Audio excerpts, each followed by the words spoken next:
Welcome. Welcome. Okay.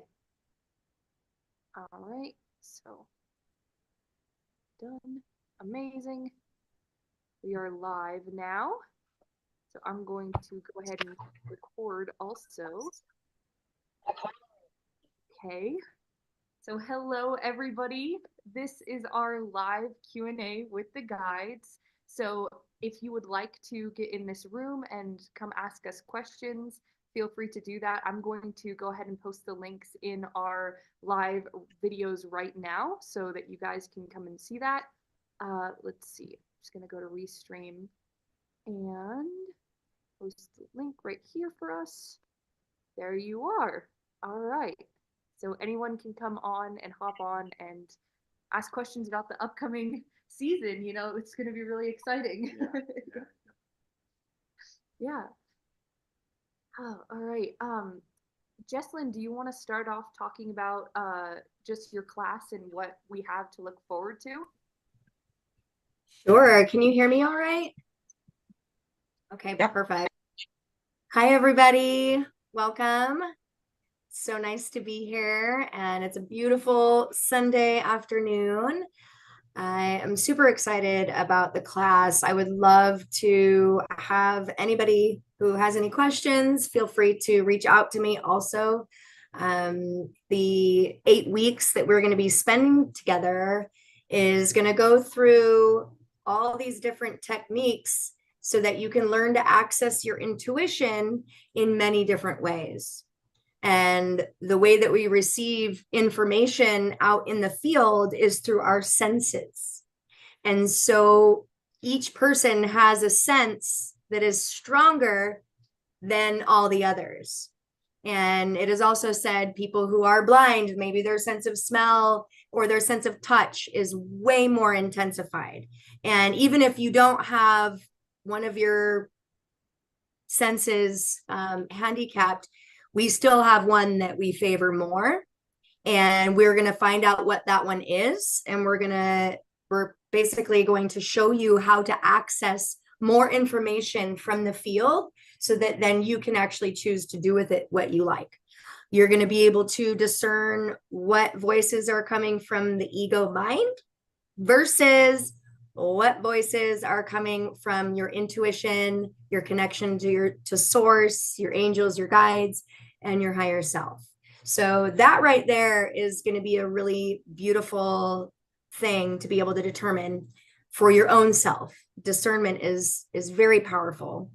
And we will be accessing different states of consciousness through breath work, through meditation. And then there is this other technique that I have co-joined several different things all together that have seemed to be multiplying the results for the students. So this class is an addendum to all of the other classes that I've taught here. So I believe this will be my 6th season, and each class I keep packing in more and more and more stuff because not only do the people really enjoy it, but then it also changes each time.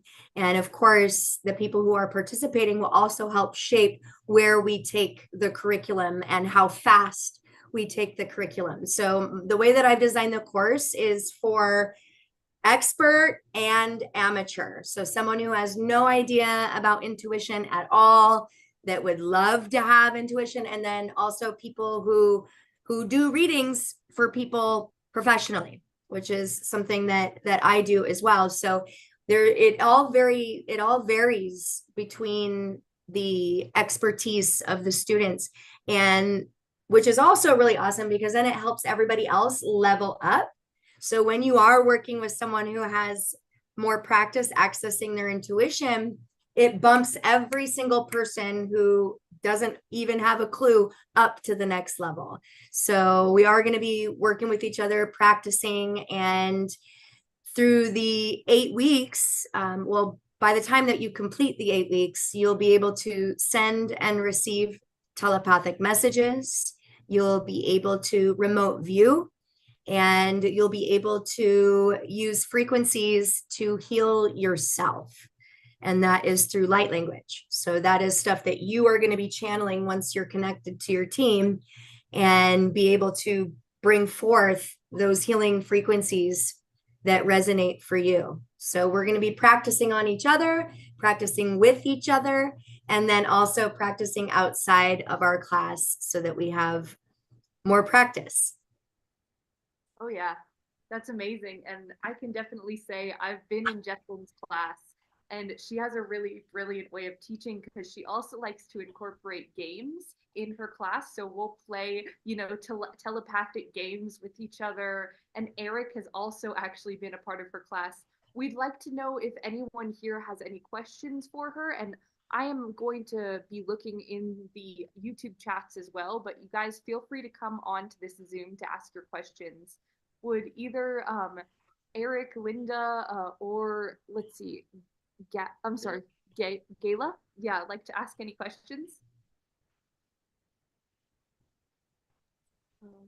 Actually, I just wanted to say I've taken Jesse's course before, and it's amazing how your senses open up literally, and you can become, I guess, it's a master class, isn't it? Would you say, Jesselyn? Yeah, I mean, this is a master class the way that I've honed it now, but it's a Okay. master class for someone who has no experience, and it's also a master class for someone who has a lot of experience. And the content is tailored for both because there's different levels. So we always, whoever is at the bottom level will start there, and whoever's at the top level will start here, but we all go together. And we all carry that deeper knowledge. I think Jesselyn really, really brings that forward, that each of us have that deep knowledge, just not all of us know how to access it yet. So it's a beautiful course, and I highly recommend it. So I gained a lot out of it. Thank you. Thank you, Eric. Yeah, you're amazing too. Very talented, both you and Coffee. Natural. Beautiful. All right, so do we have any other questions you want to check the chat?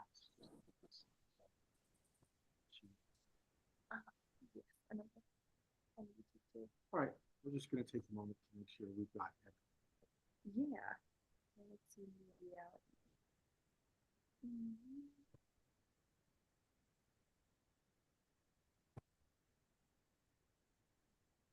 All right. So no one on there. Let's see. Forward to session.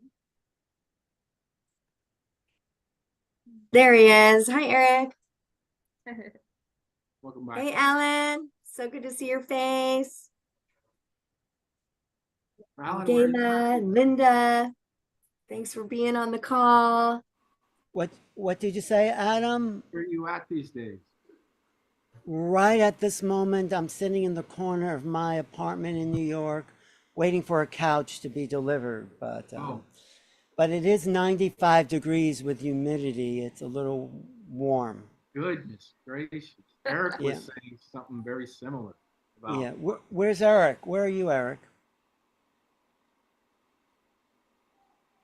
You're muted. I am in the Portland, Oregon area, kind of in Beaverton, actually Beaverton. So it gets pretty warm. I mean, fortunately, we have a lot of trees. We can go and walk into the forest and cool down. It helps a lot. So. Well, that's good. I wish there were some trees in New York City, but we call it a concrete jungle for a reason, right? Yep, it certainly is that. But the beach is nice. I try to get out to the beach. So are people interested in what my course is? Is that what I'm here for? Absolutely. Yeah. You want to go ahead and talk about it? And thanks, Jesselyn. Yeah. I mean, it's related to what Jesselyn was saying, because once you have this window of awareness of this other level of consciousness, you can do so many things. In this course that I've been doing for 7 semesters, it's remote viewing as it was taught or learned by the Stanford Research Institute and then taught to the CIA because they wanted a psychic spying program because they found out the Russians had a psychic spying program. They said, we can't let the Russians do what we're not doing. So they hired a team, including the person who taught me, Russell Targ, Um, anyway, before I get into that, it's great to see you, Adam and Coffee. Yeah. I miss that little place you got there in Sedona. So anyway, it's very exciting because they learned an approach because, and I'll go through the history in my course, of how to tap into a non-local consciousness, which is what we really are, which is what Jeslin's doing with telepathy. But I think what Stanford Research Institute had did mostly is make it into a science, into a trainable thing, and maybe that's what Jeslin's doing. I don't know, but it's a trained technique. Of course, you have to get out of the way and make yourself available to the infinite unknown. But I've been researching how is it possible that our minds can pick up something that's non-local. And I've been looking at the work of Gary Nolan and Kit Green, and there's actually a part of the brain there, the hypothalamus, which is increased in activity in remote viewings and UFO contactees. Both have this more white matter, and I think that's an antenna. That is a non-local antenna that lets you access, like I say in my class, if you didn't know you had an internet, you would think you couldn't get anything that was not already programmed into your computer. Well, that's the same thing with remote viewing. We have this internet connection, and most people think they only know what they've learned in local time. And I say the right brain, which is connected to this hypothalamus piece, is connected to the infinite field, or the quantum field, as Joe Dispenza says. So everything is really known about anything all the time. What we have to do, and I say this also, I can't teach you this, but you can learn it because you're already doing it all the time. You have to just get the personality out of the way, because as Russell Targ explained to me, the signal is always broadcasting. So if I say, a friend of mine's at this location, can you tell me what it is? You have to get everything out of the way and then let it come to you. It's the receptive part of your brain. We did some great experiments with Coffee in the class, didn't we, Coffee? Oh yeah. Where you had that doll or something, and people get flashes, glimpses of insight. I just got this thing with many, many different kind of arms type thing. That's all I got from that thing. And I didn't know what it was. You see, a lot of the first couple of classes are making a distinction between the left and right brain. The left brain doesn't know anything, it just thinks it does. The right brain is where all the information is, but it has to be translated into something we know. I also talk about the difference between cognition and recognition. You can't recognize something you haven't cognized. But how do you learn cognition? Is through trained perception. So part of remote viewing is training your right brain to access this window of non-local reality. And at some point, I call it, this window will open up in your brain and you start to get pictures. Some people get sound, some people get smells, some people get bodily impressions. It really is not just viewing, it's a whole body practice. It really, really is. So that's what's exciting. I mean, I always think it's amazing that the CIA found God, because that's really what we're finding is our infinite nature, meaning that we actually are not in these bodies. These are avatars, like a computer avatar. Like, I don't think you're in the screen there. I mean, I see your face, I see your body, but I know if I opened up my computer, I'm not going to find Adam and Coffee sitting, or maybe I will. I don't know. They're so transdimensional. But so we are this avatars, and we're really not here either. But the illusion is, the Maya is that we are, but from where we are really sitting, everything is known. But we've been so conditioned to think with our left brain, which is just logic, ABC 1, 2, 3, and that's, I think, a kind of conspiracy. I'm not a big conspiracy person, but I am into that conspiracy, because we are so trained to shut down on this creative aspect of our consciousness where we tap into the infinite field. And this is really what the Course reactivates, the creative potential, because all the new ideas are coming into us all the time, but we block them out because we say it's not logical. Well, the universe is not logical. Nothing we know is logical, but it makes sense on this other level. So the left brain counts 1, 2, 3, A, B, C. The right brain, its form of thinking is pattern perceptions. So if you're good at patterns, looking at patterns and finding patterns in everything, that's really a right brain activity. So you'll be a good remote viewer. I mean, everyone has a right brain. Otherwise you'd just be, totally, like in the military or something where it's all logical. But because we have dreams, we're creative in what we wear, speak, express. That's some more of our right brain. But one thing you might like this, Coffee, and Adam, I say consciousness is an app.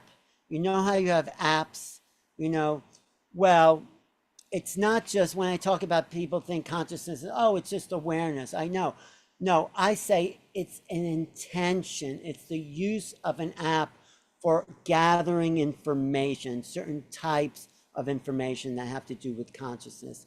And I just came up with this kind of analogy I used at Contact in the Desert, where I was hosting the remote viewing panel with Tracy Dolan and Anthony Peake and Paul Smith, who's probably one of the best remote viewers in the world.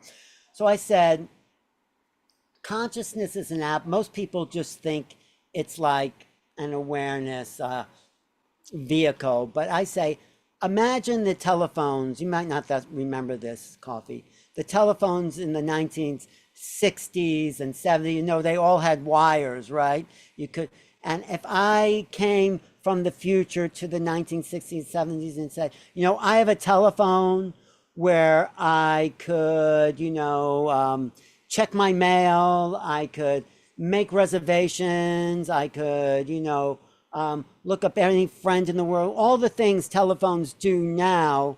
And I should make a list of these things.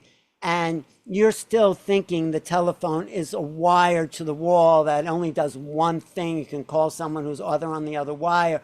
And I say, no, the telephone is infinite now.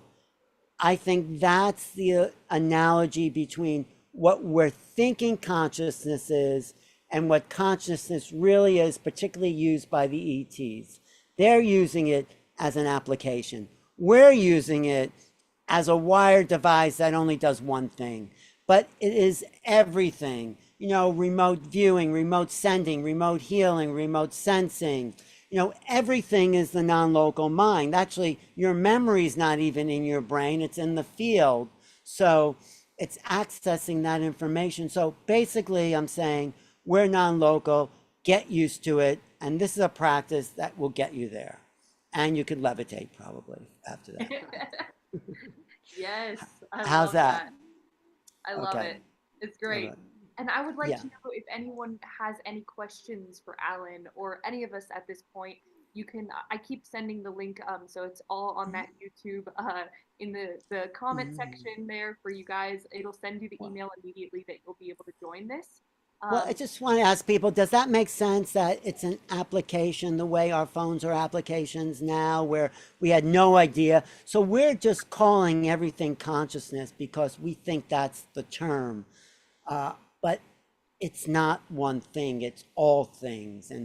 And these classes that we'll do together are ways of accessing different forms of that sending, receiving, how to use your brain and mind in different ways. I mean, the government's using this. When there's a UFO over that's sighted, like publicly, they use their remote viewers to see, okay, who's on that craft, where they come from. And that's actually what we'll be doing. So remote viewing, learning remote viewing is just the first half of the program.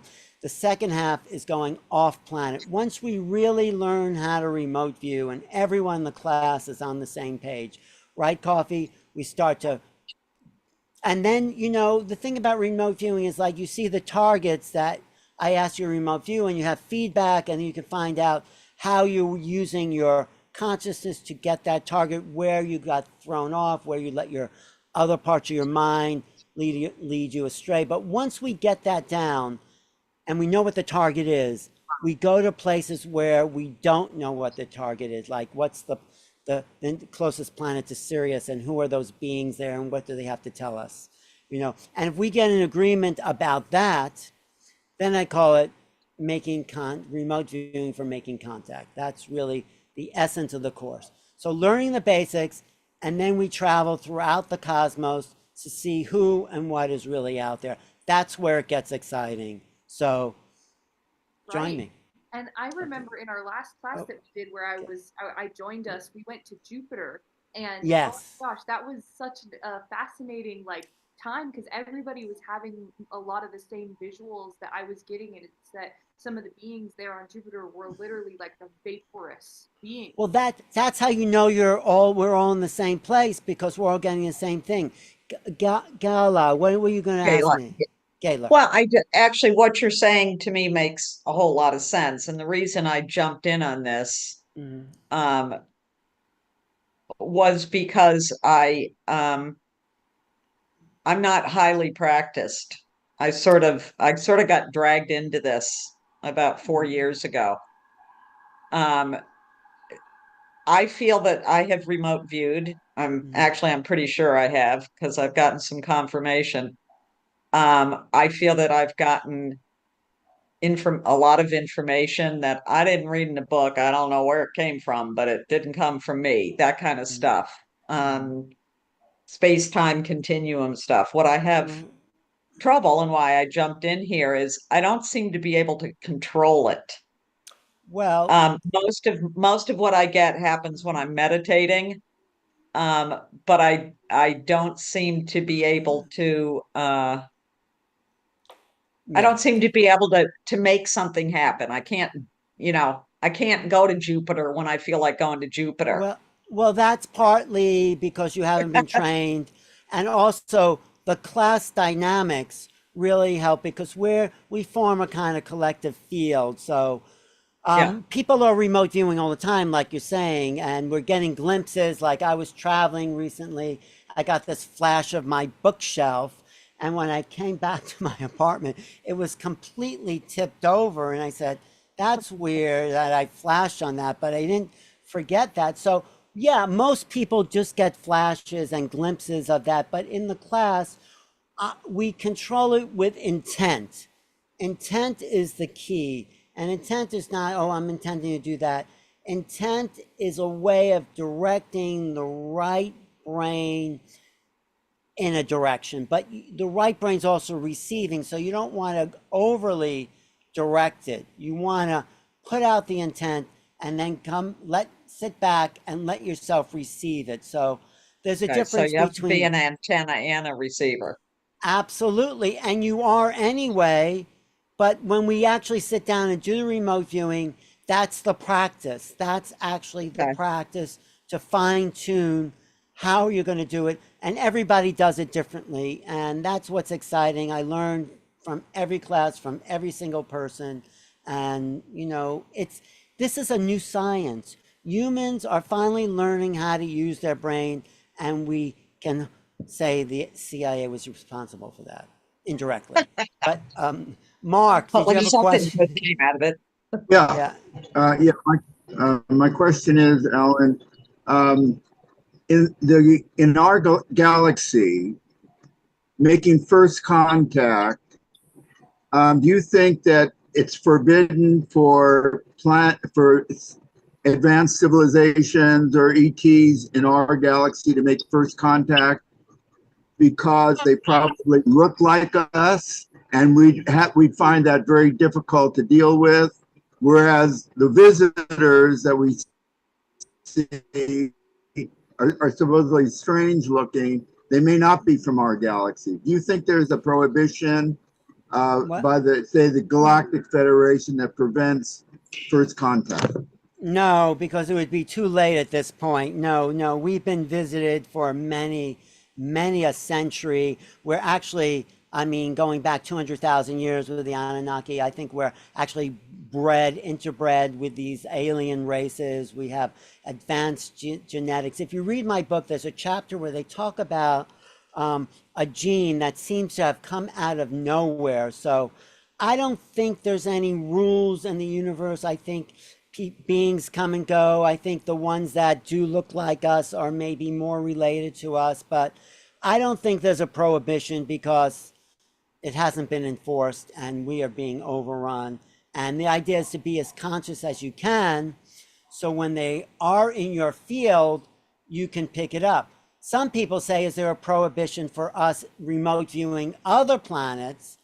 And in some traditions, or some people say, if some beings doesn't want you to remote view them, they will block you. They will put a shield around you because they don't know. But most people, or most ETs, like most people, are pretty friendly. They're pretty nice. They don't have like their own like little agendas. Some of them do, of course, and those are the ones that probably have come here. But there's billions of races on billions of planets. What I say in my book also, which you can get on Amazon, is life is not an anomaly. It's not a freak of nature. Life is an emergent property of creation itself. Life is abundant, and consciousness, whatever that is the vehicle for which life attaches itself to, I would say. So it goes from the top down, not from the bottom up. You know, there was consciousness, some people call that God, whatever, but it devolved into the lower life forms, and now we're evolving back. So there's this spiral of de-evolution, evolution, and, you know, descending into form and evolving back to the Godhead, or whatever you want to call it. So, and that's taking place on many planets. And I think first contact is actually immediate as of these days, is what Bashar's here about as a first contact specialist, because it's eminent, which happens to be the name of Lou Elizondo's upcoming book in August, Eminent. And we'll be talking a little bit about that, because it is actually happening. If you go to Sedona, it's happening every night, and most places. So first contact, it's right out our front door. And this is why the government has been pressured to tell us the truth. I mean, we'll see when we get that truth, but it is eminent. And the awareness of that, it's been happening at least since 47, probably since the late 1890s, probably since the Renaissance. I mean, it's ongoing, and yeah, we're part of it. Yeah. I know it's a Thank little you. long-winded. Yeah. Thank you. Okay. I mean, I could talk for days about this, so thank you for asking.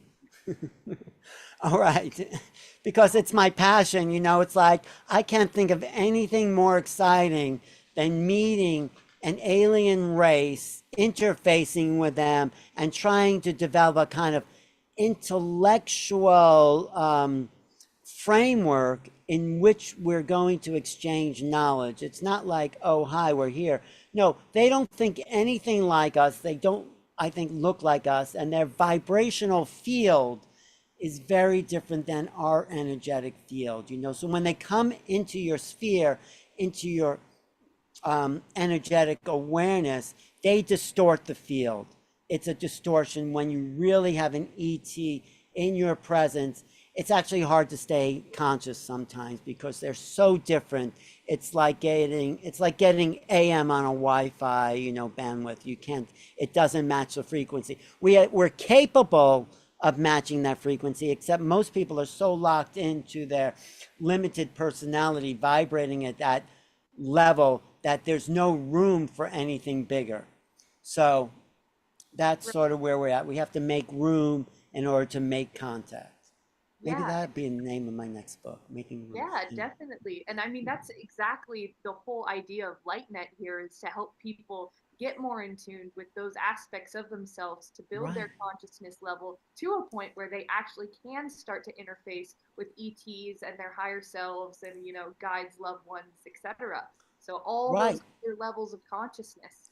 That's why I support LightNet and Starseed Academy, because they're probably the only place that's dedicated to this sort of evolution of consciousness, and how the interchange, and preparing us for this interchange with beings that, you know, most people will say, what's going on here? Who's here? And like, we'll be the ones that have been I trained. like Yeah. to say that it's by taking classes at LightNet, it's learning to access your consciousness on call.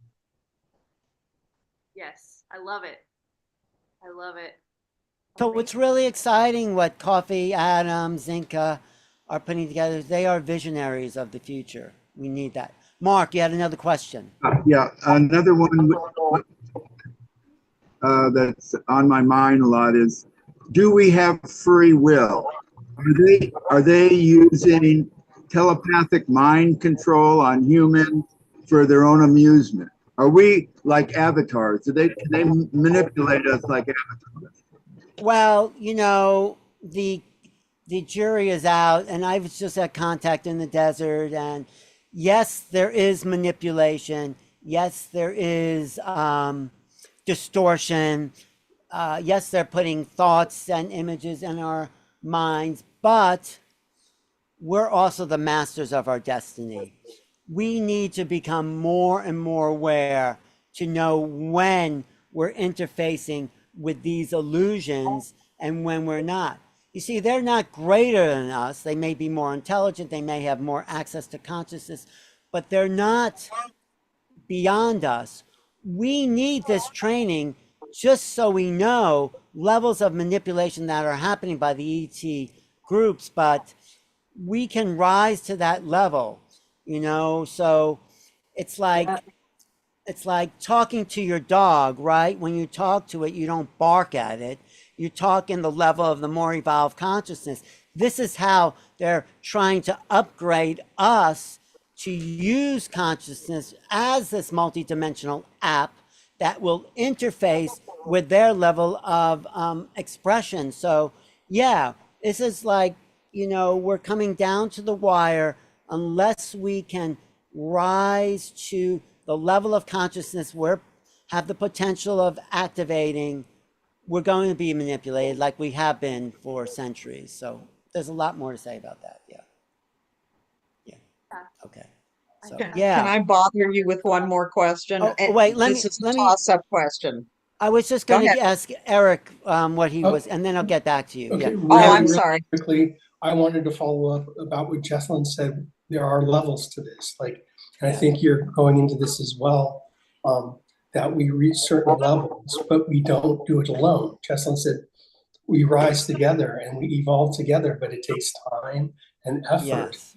But our, you know, the other thing Coffee mentioned was that remote viewing and seeing that being as vaporous is so crucial to understanding what is going on beyond our confines of this 3D planet. And we're here for a very brief time as a 3D person, material person, and then we do evolve, and we probably will become vaporous at some point in our existence. And that's a pretty cool concept to think about. So yeah, no, absolutely. Levels and levels, which is what the scope of humanity is. Gayla, what was your question? Well, this is very, you know, specific to me, but I do have people that I interact with, and nobody's experienced this. I've had quite a few meditation experiences where I see a very bright light, and then one time I did pass out, and you mentioned sometimes you can't even stay conscious. Right. I'm aware of it now, so it doesn't get that far. And then I break into a flop sweat. It's very bizarre. Has anybody ever experienced that? And do you have a notion of what that is? It's your consciousness shifting, but your body's stuck in an old kind of frequency because of whatever habitual things you have done over the last how many years. So your consciousness is raising and your body is trying to match, this is what my opinion, the frequency of the conscious. So you break out into the sweat, but it's all about shifting your whole cellular structural field. That's what I think is happening. What do you say, Jesselyn? I agree with that. And then there's also things that you can do. So part of my class is also learning how to take care of yourself in a way that you can expand your consciousness even more. We are electromagnetic beings, so we have both of those aspects.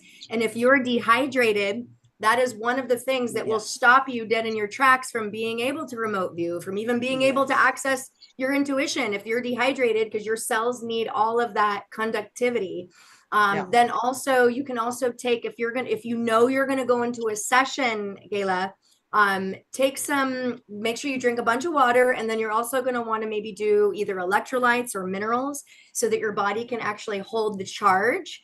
So a lot of times when you pass out, it's because you either are dehydrated or your physical body is not able to hold the charge of that which you are bringing in. And the way that I describe it is, our physical bodies, if you're familiar with electricity, when you plug anything into a regular outlet, that's a 110. But your washer and dryer is a 220.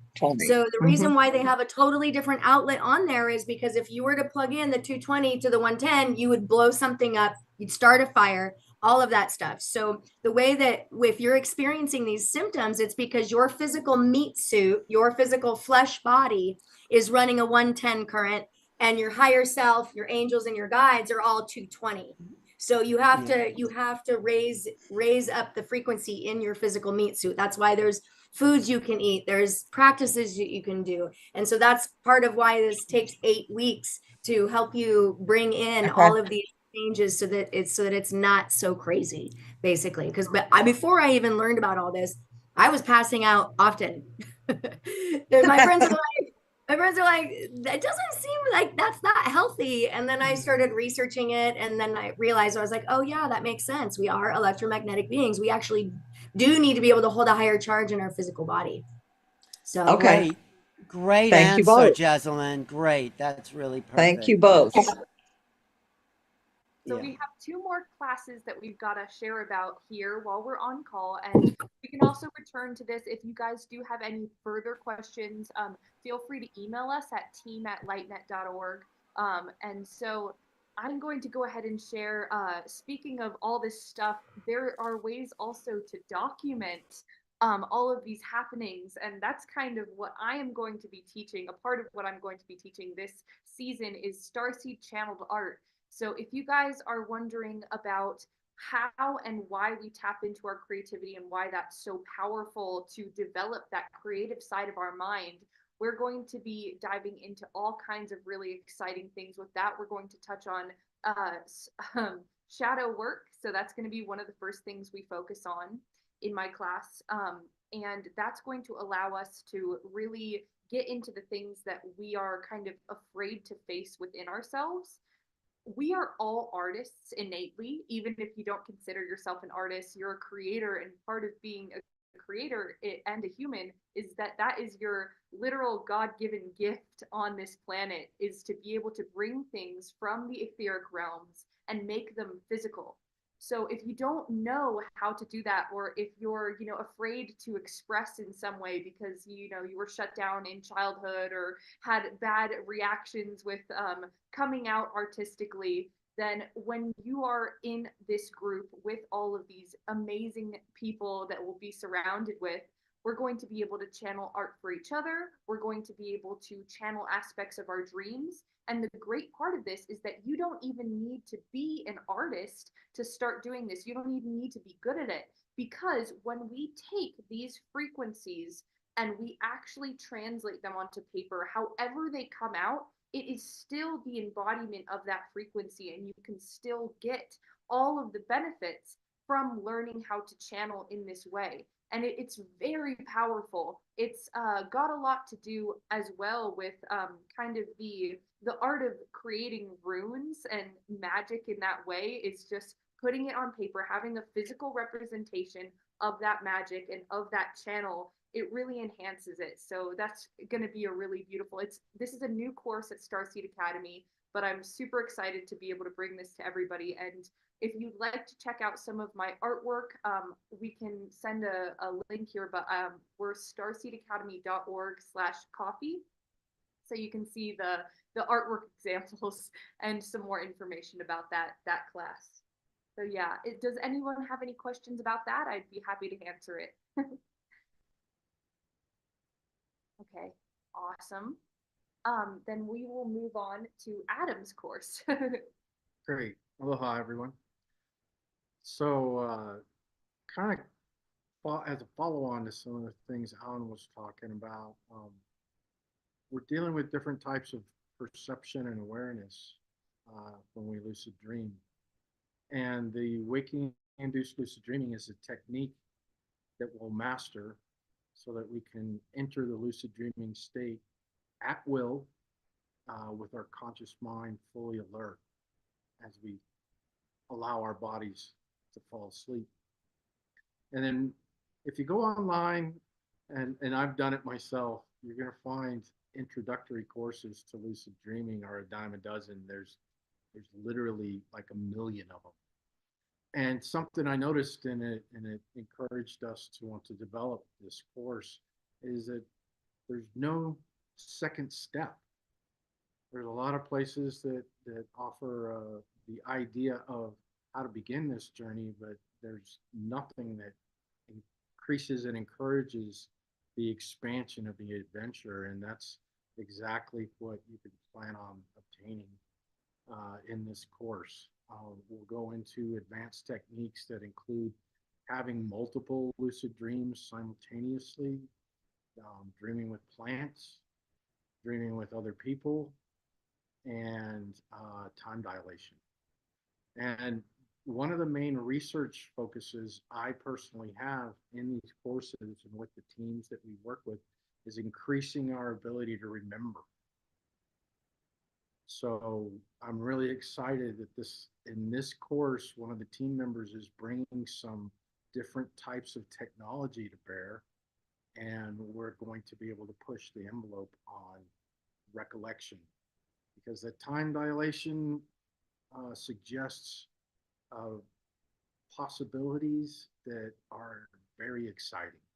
The ability to have a dream that lasts for a year and one night's rest, and then to be able to recall those things is right at the top of the research category of what we're going to be working on this time and every time until we crack this open and have repeatable techniques for being able to retain the knowledge that you gain while you're participating in a lucid dream of extended time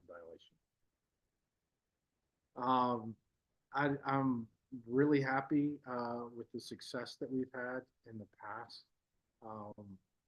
Similar to Alan's courses, the wild course has had 100% effectiveness.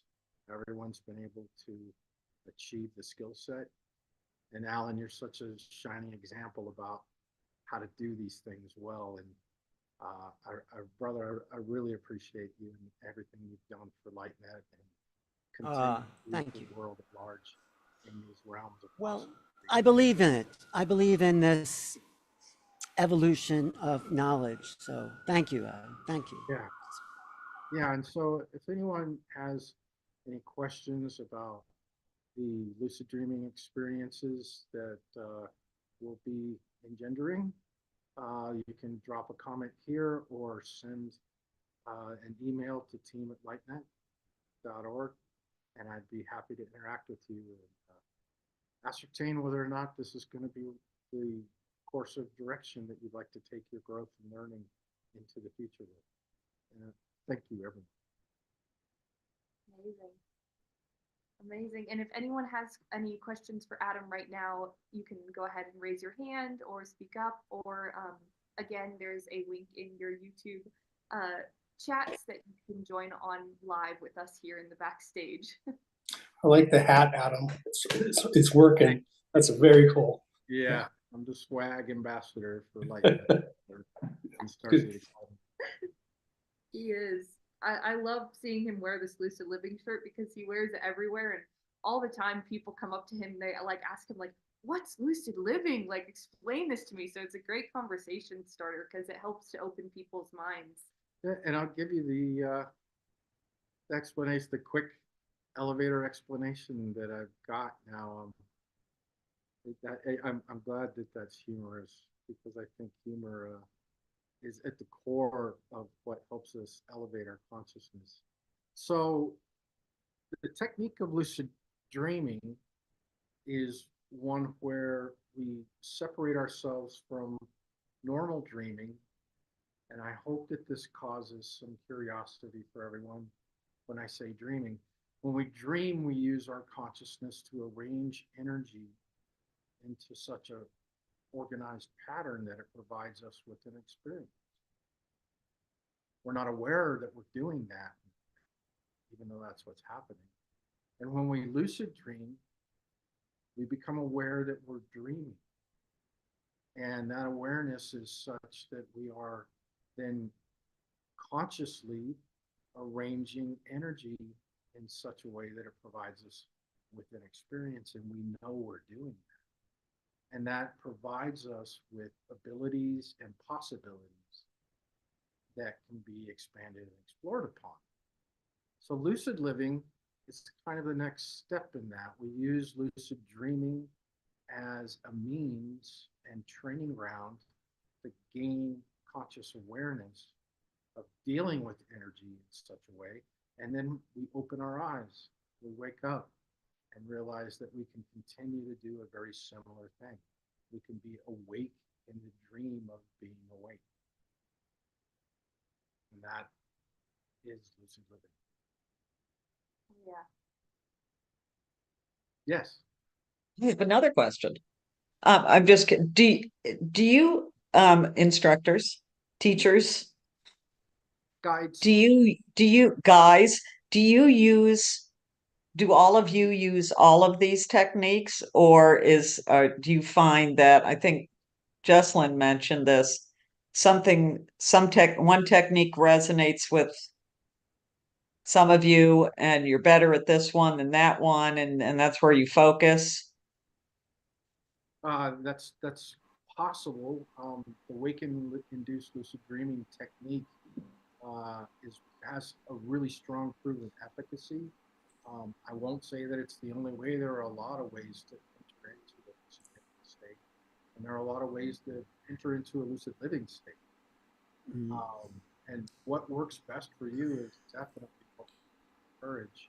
In order to intend into existence some group dream experiences, I'll use some induction techniques to get us all entered into the dreaming state together. But we travel together. I just want to add, and this is something that we might do in the future. I don't know if Adam and Coffee has thought about this, but the idea is to learn it all, because this is really what the ancient mystery schools were about. They were trained in many, many different modalities. It was what the initiates would focus their whole life on. So it wasn't just something, oh, I think I'll use this now. It's ongoing, and it's in daily use, so you can really become the masters of the universe. And that's, maybe we'll do a kind of ancient mystery school retreat where all these modalities could be available to a bunch of people, and we do training, and we do for a week, including seeing through your blindfolds and all the stuff that we're collecting as valuable fifth dimensional skills that will bring us into those realms as a new civilization.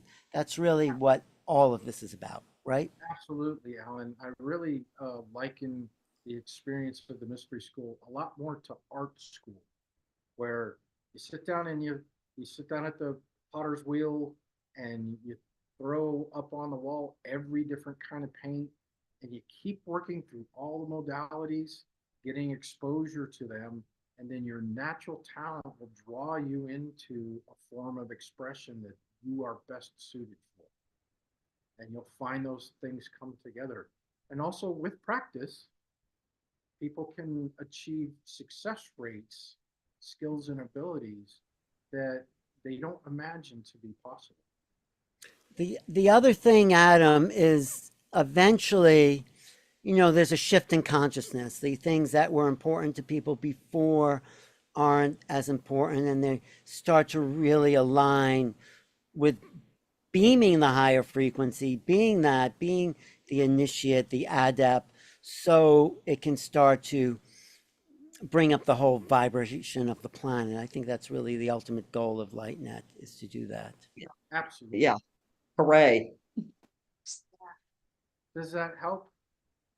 Yes, that does. And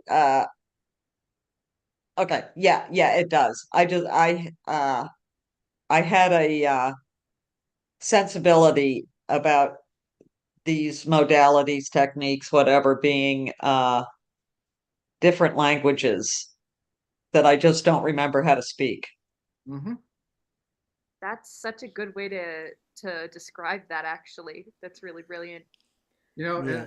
and Well, it didn't come from me. I'll thank whoever it was when I meet them. right, and Alan could probably expand on this story because it was his teacher. But one of the things I know about Russell Targ's research with remote viewing is that he employed a couple of really well-known psychics. Yeah. And at one juncture, they said, okay, this is really leaning hard towards being an expert. We need a control subject. And so Yeah. there was a woman at the end of the hallway had a photography studio, and they had become friendly with her, and they said, would you mind being our control subject? And she said yes, and she turned out to be the best at doing it. She did. Oh, That's the story. That you're absolutely right. I forgot her name. Hella Dude, but Hansel, maybe. But I uh-huh. think she was just didn't know anything about it, and she was better than all these hired psychics. Absolute. So we can all do this. I mean, Right. really, we're born that way. We're just Right. educated away from it. I just want to address that question Mark mentioned before about free will, and the jury's out on that. But someone said to me, "You have to believe in free will. You have no choice." So little joke there. But I think, if you don't think you have free will, then you're sort of a victim. I think we can take charge of our realities, and I think there is that timeline shift that we can do when we want to. So anyway, we do have a choice. Okay, whatever. Okay. Mhm. Amazing. So thank you guys. Thank you everyone for coming on today. This was an amazing broadcast, and I just wanted to let everyone know that Starseed Academy officially starts July 16th, and it is by application only. So if you would like to join, please go ahead, and I just posted the link to the YouTube chat section, so you guys can see that there. It's starseedacademy.org/season 7. So Right. yeah. And And you should make this public. Are you going to post this on YouTube? yeah, All this right, is post it on my channel too, if you it can. is. Okay. It's already posted there. We're Oh, live on your channel. we're live. Okay. Thank you, everyone. Subscribe to this Thank channel. you. Okay. Been awesome. Okay. Okay. Yeah, thank you. Really guys. good work, you guys. It's a blessing, and I think holding this space in peace, when we do that, it resonates outward because we are all connected. We're quantumly entangled, so we need to keep moving forward with that type of consciousness. And thank you. Yes, Yes, thank Thanks, you Eric. as well. Thank you all very much. Yeah, Very welcome. It was really great to share this time with you. Have a great afternoon. yeah. Take care. Bye, guys. Aloha. Aloha. Looking forward to seeing everyone in the classes. Thank you, everybody. Thank you Thank you. so much. Thank you. Yeah. Thank you, Susan. Good to see your face. Same here.